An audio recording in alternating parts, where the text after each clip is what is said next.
अस्सलाम वालेकुम बच्चों, हमने चैप्टर स्टार्ट किया था 8th साइंस का बायोटेक्नोलॉजी। थर्ड चैप्टर हमने इसमें स्टार्ट किया था। लास्ट टाइम जो हमने स्टडी किया वो इंट्रोडक्शन ऑफ बायोटेक्नोलॉजी था। आज हमने इसका सेकंड टॉपिक स्टार्ट करना है डीएनए डीऑक्सीराइबो न्यूक्लिक एसिड।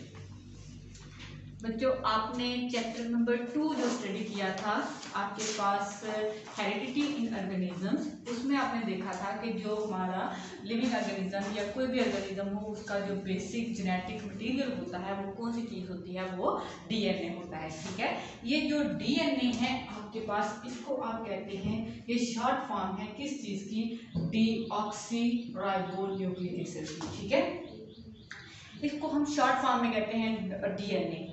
अब क्या होता है कि आपने इसमें स्टडी करना है कि ये डीएनए क्या चीज़ है, इसका स्ट्रक्चर किस तरह से होता है। ठीक है बच्चों, पेज नंबर है आपके पास 27, पेज नंबर साइंस का पेज नंबर 27 ओपन करें।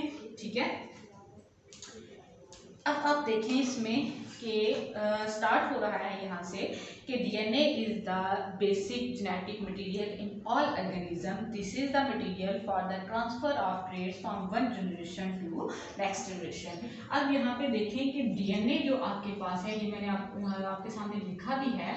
इसमें आप कहते हैं कि ये आपके पास क्या चीज़ है, डीएनए आपके पास जेनेटिक मटेरियल है। ठीक है, अब ये जेनेटिक मटेरियल किस लिए होता है कि आप इस जेनेटिक मटेरियल को ट्रांसफर करते हैं कि एक जनरेशन से दूसरी जनरेशन के अंदर। ठीक है, अब इस जेनेटिक मटेरियल के अंदर क्या चीज़ होता है कि आप कहते हैं कि इसके अंदर है ट्रेट्स। तो इसमें एक वर्ड मेंशन किया हुआ है ट्रेट्स।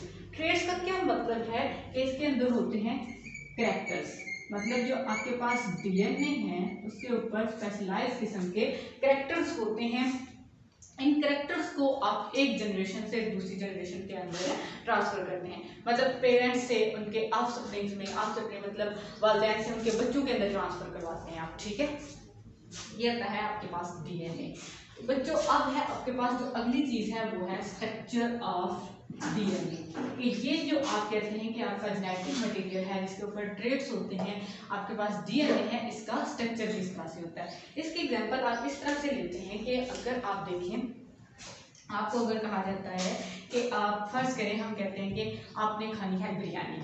ठीक है, तो आपको पता है कि आप पहले आप कहते हैं कि अच्छा बिरयानी के अंदर कौन कौन सी चीज़ें होती हैं, बिरयानी इस तरह से बनती है, इस तरह से होती है, इस तरह से होती है। ठीक है, अब आपने नेक्स्ट देखना है कि स्ट्रक्चर किस तरह से होता है। आपको अगर पूछा जाए तो आप कहते हैं कि अच्छा हमने कैरेक्टर्स बता दी, कि हमने पहले बता दिया कि बिरयानी का ये काम होता है, हमें इस तरह से पसंद है, हमें इस तरह से पसंद है, इस तरह से। अब हम बताते हैं कि उसका स्ट्रक्चर किस तरह से होता है। इसी तरह जब आप कोई भी चीज़ देखते हैं तो पहले उसके कैरेक्टर्स देखते हैं, देन आप उसका स्ट्रक्चर देखते हैं कि उसका स्ट्रक्चर किस तरह से है। ठीक है, इसी तरह अब आपने यहाँ पे डीएनए को देखा, डीएनए के पहले कैरेक्टर्स को देखा, डीएनए का काम क्या है। नेक्स्ट आप देखते हैं इसमें कि डीएनए का स्ट्रक्चर किस तरह से है। ठीक है, तो पेज नंबर 28 पे देखें, लिखा हुआ है स्ट्रक्चर ऑफ डीएनए। तो डीएनए का स्ट्रक्चर सबसे पहले किस तरह से होता है कि देखें, DNA is a coiled double stranded molecule where each strand is a polymer made up of repeating units known as nucleotide. कि अगर आप देखें डीएनए का स्ट्रक्चर इस तरह से होता है कि ये डबल कॉइल्ड होता है। ठीक है, डबल कॉइल्ड किस तरह से होता है, अगर मैं यहाँ पे आपके सामने ये स्ट्रक्चर ड्रा करती हूँ तो डीएनए का स्ट्रक्चर इस तरह से होता है, एक स्ट्रैंड होता है, उसके ऊपर दूसरा स्ट्रैंड क्वाइल्ड हुआ होता है। ठीक है, डबल स्टैंडर्ड स्ट्रक्चर होता है और इसके ऊपर छोटे छोटे यूनिट्स लगे होते हैं जो बार बार रिपीट हो रहे होते हैं। ये जो रिपीटिंग यूनिट होते हैं इनको आप कहते हैं, ये क्या चीज़ है, ये है पॉलीमर। ठीक है, और यही रिपीटिंग यूनिट्स मिलके एक स्ट्रक्चर बनाते हैं, इनको आप कहते हैं न्यूक्लियोटाइड। ठीक है, अब न्यूक्लियोटाइड क्या चीज़ है, डीएनए की फॉर्मेशन के लिए जो बेसिक चीज़ होती है उसको आप कहते हैं न्यूक्लियोटाइड। अब ये न्यूक्लियोटाइड जो है ये क्या चीज़ है, इसके अंदर कौन कौन सी चीज़ें होती हैं। Each nucleotide is the combination of nitrogenous base, phosphate molecule and the sugar molecule. अब ये जो आपके पास न्यूक्लियोटाइड है, न्यूक्लियोटाइड है आपके पास, इस न्यूक्लियोटाइड की अगर आप बात करते हैं तो इसके अंदर दो तीन चीज़ें होती हैं जो मिलके एक न्यूक्लियोटाइड को बनाती हैं। ठीक है, सबसे पहली चीज़ है इसके अंदर न्यूक्लियोटाइड में सबसे पहली जो चीज़ होती है वो है नाइट्रोजनस बेसिस। ठीक है, दूसरी जो चीज़ होती है वो आप कहते हैं कि इसके अंदर होता है फॉस्फेट ग्रुप। फास्फेट ग्रुप इसके अंदर अटैच होता है। तीसरी चीज आप इसमें कहते हैं कि इसके अंदर एक शुगर का मॉलिक्यूल होता है, ठीक है। ये तीनों चीजें मिलकर आपके पास एक न्यूक्लियोटाइड बना देती हैं। अब ये आपने वन बाय वन इन तीनों चीजों को देखना है कि नाइट्रोजनस बेसिस कौन सी है, फास्फेट ग्रुप कौन सा है और शुगर मॉलिक्यूल कौन से हैं, ठीक है। अब देखें कि नेक्स्ट लिखा हुआ है there are 4 type of nitrogenous bases present in the DNA molecule, these nitrogenous bases along with their symbols और कि यहाँ पे देखें हमने सबसे पहले बात की है किस चीज की, आपके पास ये जो नाइट्रोजनस बेसिस होती हैं, कहता है कि यहाँ पे 4 टाइप्स होती हैं नाइट्रोजनस बेसिस की। वो कौन कौन सी बेसिस हैं मैं यहाँ पे मेंशन कर देती हूँ कि एक सबसे पहली जो बेस होती है उसको आप कहते हैं एडेनिन, ठीक है। नेक्स्ट है आपके पास गुआनिन, देन है आपके पास साइटोसिन और फिर आ जाता है आपके पास थायमिन। अब इनको रिप्रेजेंट भी किया जाता है इस तरह से कि यहाँ पे देखिए जो एडेनिन है उसकी रिप्रेजेंटेशन के लिए लिखते हैं आप ए, गुआनिन के लिए जी और साइटोसिन के लिए सी और थायमिन के लिए आप क्या रिप्रेजेंट करते हैं टी से आप उसको रिप्रेजेंट करते हैं, ठीक है। ये चारों चीजें क्या हैं, ये आपके पास नाइट्रोजनस बेसिस हैं, ठीक है। बच्चों अगर आपको कोई पूछता है कि नाइट्रोजनस बेसिस कौन सी हैं तो आपने बताना है कि डीएनए के अंदर जो नाइट्रोजनस बेसिस होती हैं वो 4 होती हैं। कौन कौन सी हैं, एडेनिन है, गुआनिन है, साइटोसिन है और थायमिन है, ठीक है। अब अगर ये न्यूक्लियोटाइड्स के साथ हो तो आप इसको क्या देते हैं adenine nucleotide, guanine nucleotide, cytosine nucleotide और थायमिन न्यूक्लियोटाइड, ठीक है। अब जो नेक्स्ट चीज है वो ये है कि आप देखें कि each strand of DNA runs in opposite direction to other strand, so both of the strand of double stranded DNA are anti-parallel to each other or they are called as complementary to each other। अब यहाँ पे देखिए इस बात का क्या मतलब है कि हमने पहले ही कहा कि जो डीएनए है आपके पास वो डबल स्ट्रैंडेड है, ठीक है। अब वो कहता है कि अगर आपके पास एक स्ट्रैंड हो, ठीक है, मैं यहाँ पे आपके पास दोबारा से इसको ड्रा करती हूँ, डीएनए का ये एक स्ट्रैंड हो, ठीक है। अगर आप इस पर नंबरिंग दे रहे हैं या आप इसको सबसे पहले यहाँ से स्टार्ट करते हैं 1 2 3 4 5 पे और यहाँ पे एंड कर देते हैं आप इसको 100 पे, ठीक है।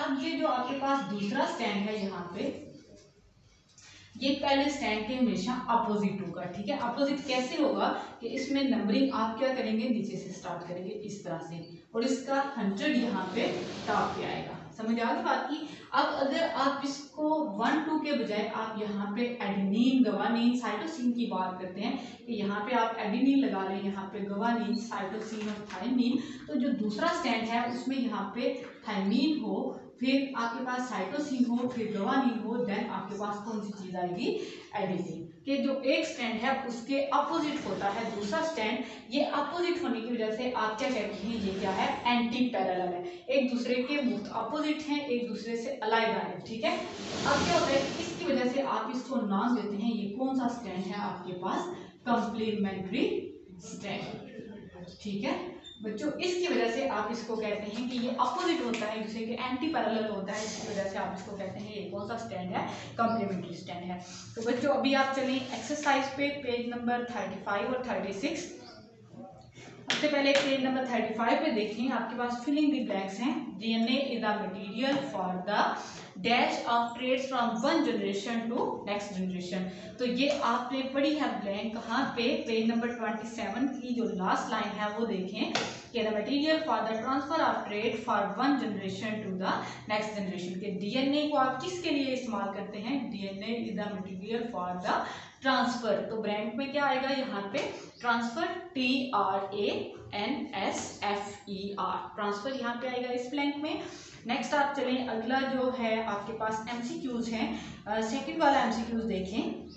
There are dash types of nucleotide in DNA, आपके पास ऑप्शंस हैं 3 4 5 एंड 6। तो बच्चों आपने जो स्ट्रक्चर पढ़ा है structure of DNA page number 28 पे, तो आपने पहले उसमें आपने कहा कि डीएनए की आपके पास कितनी इसमें न्यूक्लियोटाइड की कितनी टाइप्स होती हैं, 4 टाइप का न्यूक्लियोटाइड होता है। और ये पेज नंबर 28 पे जो थर्ड पैराग्राफ है उसमें देखें, nucleotide are also given for 4 different names कि adenine, guanine, thymine nucleotide, cytosine nucleotide. तो इसमें ऑप्शन कौन सा आएगा?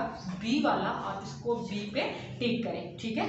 नेक्स्ट है आपके पास, आप शॉर्ट क्वेश्चंस पे चलें। इसमें देखिए क्वेश्चन नंबर है आपके पास 6, what are nucleotide, write down their types. तो ये भी आप पेज नंबर 28 की जो फर्स्ट लाइन है, जो स्ट्रक्चर ऑफ डीएनए लिखा हुआ है, वहाँ पे देखें, DNA is the coiled double stranded molecule where each strand is a polymer made up of repeating units known as nucleotide. ये न्यूक्लियोटाइड की डेफिनेशन है।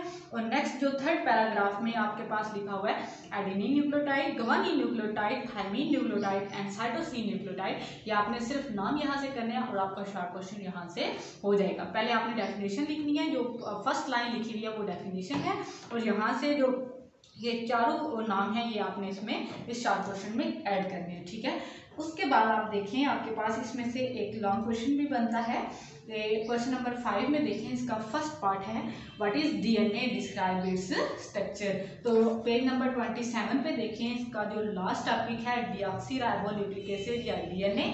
तो इसमें यहाँ से स्टार्ट करना है, DNA is the basic material in all organisms, this is the material for transfer of trait from one generation to the next generation. यहाँ से स्टार्ट करके पेज नंबर 28 पे जो लास्ट पे लिखा हुआ है, डीएनए रेप्लिकेशन से ऊपर वाला जो पैराग्राफ है, each strand of DNA runs in opposite direction to other strand, so both the strand of double stranded DNA are anti parallel.